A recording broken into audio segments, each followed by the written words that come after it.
бул жерде депутаттардын сабалган мигранттардын маселеси эмне болду десе, кыргыздар өздөрү күнөөлүү да, ал жерге баягы чогулуп алып отурбаш керек болчу деп жооп бергениңиз кичине туура эмесирээк болуп калды деп эсептейм да. Анда эртең менен бетимди жууп алып бармак билем дегениңиз депутаттар кандай түшүнүш керек? Просто так өзүмөн өзүм бара албайм да. Жок, мен түшүнүп атам. Бул жерде депутаттар сизден маалымат алалы деп сурап атабыз да. Туурабы?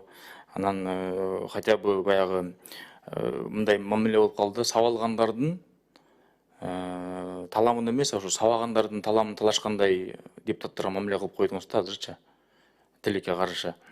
Элге хотя бы мындай туурараак маалымат берип, мен өзүмдүн личный контролюмө алдым, же болбосо ошого окшош бир дежурный сөздөрдү айтып, жайкап элге туурараак түшүндүрүп койсок деле болмок да. Анан наоборот баягы дипломатиялык түрдө кекеткендей мамиле болуп калды деп эсептейм да мен. Бул менин жеке оюм, тиги Жээнбек Молдоханович. Мен айтайын дегеним, кыргыздардан Россияда 350 миң, 400 миңге жакын адам жүрөт деп атасыз. Бүгүнкү күндө өзүңүзгө белгилүү Кыргызстанда чоң реформалар жүрүп атат. Мына кечээ айтылды 60-70 миңге жакын батир салынып атат. Бул деген чоң Кыргызстанда болуп көрбөгөн иштердин бири башталып атат. Ошол жерге өзүбүздүн жумушчу ишкерлер жетпей атат. Ошол Россияда 350 миң киши жүрөт дагы, бияка 350 миң кечеги сабалган тиги индус менен пакистанецтерди толтуруп алдык. Ушул нукта, ушул направлениеде бир Россияда жүргөн мигранттар менен иш алып барып көрдүңүздөрбү? Ошолорго маалымат берип, ошол жерде төлөнгөн акча азыр курс рубль менен сомдуку бирдей почти. Ошол бияка келген акчаңарды, тияктан тапкан акчаңарды бияктан да табасыңар деп, балким көбү ошол жерде Кыргызстанда кандай шарттар түзүлүп атканын, кандай мүмкүнчүлүктөр түзүлүп атканын билбегендер да бардыр. Ушундай баягы маалымат жагынан болобу, МИД тараптан өзүңөрдүн ушул жагынан ишмердүүлүгүңөрдү ушул тарапта миграция жагында алып барсаңар, көбүрөөк кыргыздар кайра Кыргызстанга кайтып, бул жерде өзүнүн жеринде жашап иштегенге мүмкүнчүлүк түзүлө эле дейм да. Бул иш боюнча биз дайыма иш жүргүзүп атабыз. Биздин элчилик, анан Министерство труда и социальной защиты дагы министр Москвага барганда бул маселелерди көтөрүп, биздин диаспоралар менен жолукканда дайыма айтып атабыз. Бирок мен сиз пример айтып коеюн. 22-жылы жана Баткенде айылдар талкууланганда биз управ делами куруп чыкты да. Ошондо биз атайын кайрылганбыз. Эгерде биздин граждандар келип иштегенге макул болсо, 90 миң сомдон айлык беребиз. Бореки ошо бригада болуп келип, могу иштеп бергиле дегенде, эч ким бир эле киши макул болду, андан башка эч ким келген жокпуз. Ошон үчүн аякта управ делада ушу бияктан алып барып анан курдурганбыз да үйлөрдүчү. Андан тышкары биз дайыма бул азыр темир жол курганга рабочий сила керек болуп атат. Камбарата бирге курганга рабочий сила көп болуп атат. Ошону айтып атам да. Ипотечный кредитование көп болуп атат. Ошонун баарын биз айтып атабыз. Келип иштегиле. Зарплата биринчиден зарплата жогору, экинчиден безопасно бияктан деп. Ал иш жүрүп атат, бирок пока биздин граждандар ошол жакта болгонго көптөр кызыктар болуп атат. Ооба, Жээнбек Молдоханович, ошол баягы ошондой чоң иштер башталып атканда, ошол жерде жүргөндөр кичине мындай с опаской, с недоверием карап атышкан да. Бирок өзүңүз көрүп атасыз, ошол жаңы эле айтып кеткен Камбарата жана анча батирлер салынып атат. Ошол жагында кичине ошол направлениеде көбүрөөк иш алып барсаңар деп тилеп калып кетет элем да. Рахмат чоң. Рахмат, Кубанычбек Каргамбаевич. Кийинки сөз Улан Болотбеков сизде. Рахмат, Сапарбек Асламович. Жээнбек Молдоханович, ишиңизди көрүп атабыз. Жакшы, кемчиликтер болот. Сиздердин ишиңиздер көрүнбөгөн, билинбеген нерселер да. Жоопторуңуздар туура, мен туура деп ойлойм. Себеп дегенде сиз барганда минче кабыл албаса өзүңүз кайра уят болуп келесиз кайра. Туурабы? Биз дипломатсыз да. Баа такташ керек, тактап, сиз алардын берген маалыматын айтып атасыз да. Өзүңүз ойдон чыгарган жоксуз. Туура. Боло берет. Орус чергесинде орустар бизге эмес, өзүнүн Россиянын субъектisi болгон башка кавказдыктарга, алтайлыктарга, кавказдыктарга мамилеси билесиз да, туура эмес. Өзүлөрүнчү, ал өзүнүн арасы ичинде. Тилекке каршы ушундай болуп кетти, алардын өзүлөрүнүн абийирине коелу. туура эмес. Эми сизден баргандан эмне ичмелиң? Сизден сураныч ошо биз ошол жакта жүргөн мигранттардын жашоо шартын бир жаштынга бир аз да болсо салымыңызды кошкоңуз деген нерсе да. Ошондой эле айтып кетти да, сырттан келген бизге мигранттар, пакистандыктар, бангладештерчи. Чын чынында биздин өзүбүздүн жарандар андай жумушта иштебейт. Көрүп атабыз, кызматын колдонуп көрүп атабыз да, иштебейт. Келген туура деп ойлойм да. Биздин экономиянын өнүшүнө туура да. Алар билесиз да, күрүш болот, көчүш прыгыш болот, бир неме болот, иштеп атат. Туура да келгени. Ошол жаатында сиз күчөтүп, дагы көбүрөөк жумушчу күч тартышыңыз керек. Сырттан. Себеп дегенде, айыл жергесинде картошкалар касылбай кетти, бир нерселер терилбей кетти да. Ошолорду колдонуш керек. Туура нерсе ал. Себеп дегенде биз айыл жергесинде барып кызмат кылбай калдык. Ошондой эле иштериңизге ийгилик, мындан дагы көптөгөн ийгиликтер жете бериңиздерге. Ошондой эле сизге да Марат Абдыкеримович, сизди билебиз. Дасыкан, тажрыйбалуу кадрсыз, ишиңизге ийгилик сизге да. Рахмат. Рахмат, Улан Болотбекович. Кийинки сөз Эрдинч Шарабиевич сизде. Рахмат, Рысбек Сланович. Мен азыр бир маселени айта албай кетипмин. Эми өзүңүздүн барыңызда сизди көп эле бул жерден көрө бербейбиз. Эми келип калганыңызда учурдан пайдаланып бир айтып коеюн. Азыр Россияда эле немелерибизди мигранттарыбыз айтып атпайлыбы? Ошондой эле мигранттардын атасы сиз да, негизи кайрыла турган сиз. Казакстандагы мигранттар боюнча сизде кабарыңыз барбы? Эмне болуп атканын? Микрофон жандырып алсаңыз. эмне боюнча суроо?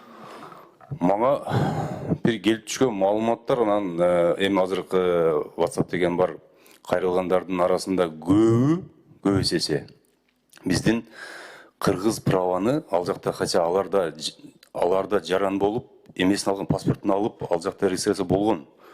Ошол жактын жарандыгын алган жарандар дагы кыргыздар ал жерде туруктуу ишке орношкондорду дагы деги эле ошол жерде бардык кыргыздарды правасын жаратпай атат экен. Бул жерден Казакстандын правасын алып, анан машина айдайсың деп.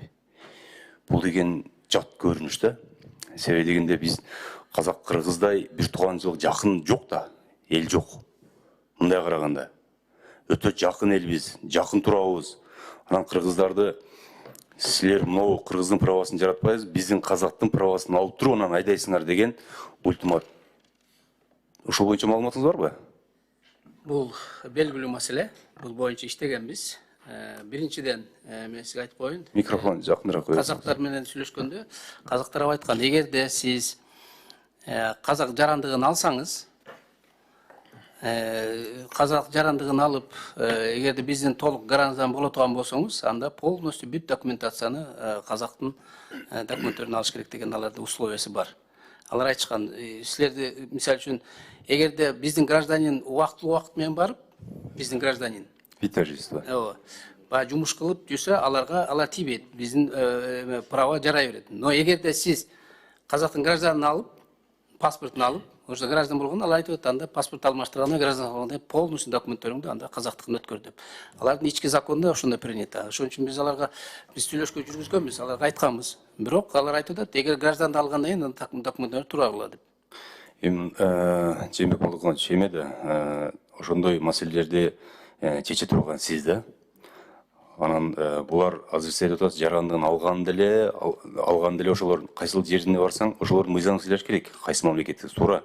Ошолордун ырыгын ырдаш керек, туура.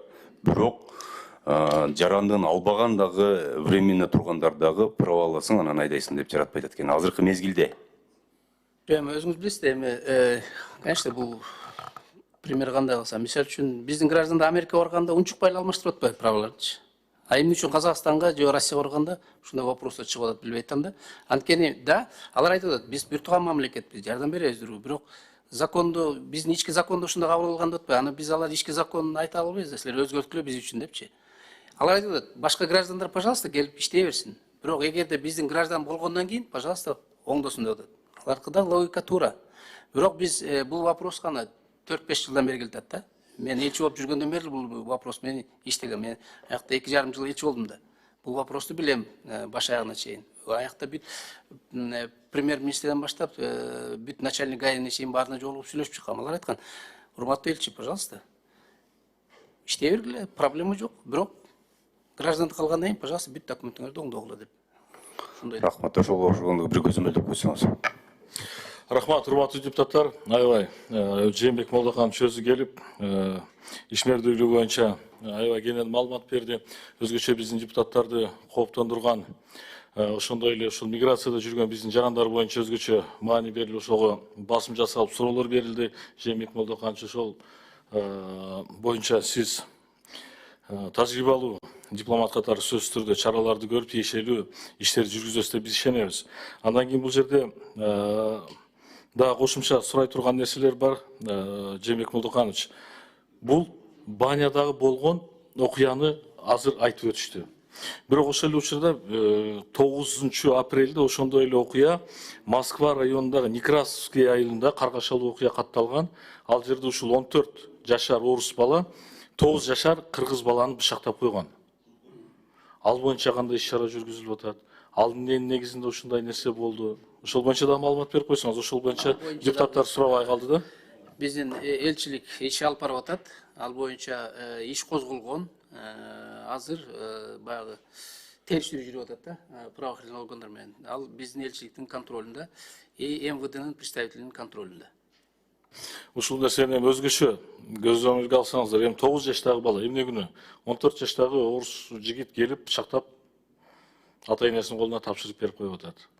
Эми ушунчалык дагы мыкаачылык болобу? Эми жогорудагы айтып өткөн окуя боюнча айтып өтө турган болсок, өткөн жылы эле Жээнбек Молдоканович, сизде эсиңизде бар, кайсыл областта эсимде жок азыр. Бирок ошол жерде иштеген биздин мигранттарды тизелетип бастырган дагы социалдык тармактарда таркап, ал боюнча да катуу талкуу болгон. Биз бул боюнча биздин комитет ошол Госдуманын, Совет Федерациянын депутаттары менен ошол нерсени айтканбыз, бирок ошол сөз боюнча калып кетти да.